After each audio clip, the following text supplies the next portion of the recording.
じゃあ自分を動物に例えるのは何だと思う？猿。猿。なんで？バナナが好きだから。それだけの理由で。ラク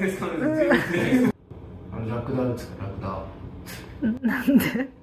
基本ダラダラしてるけど、やるときはやるって。やるときやるの楽だって。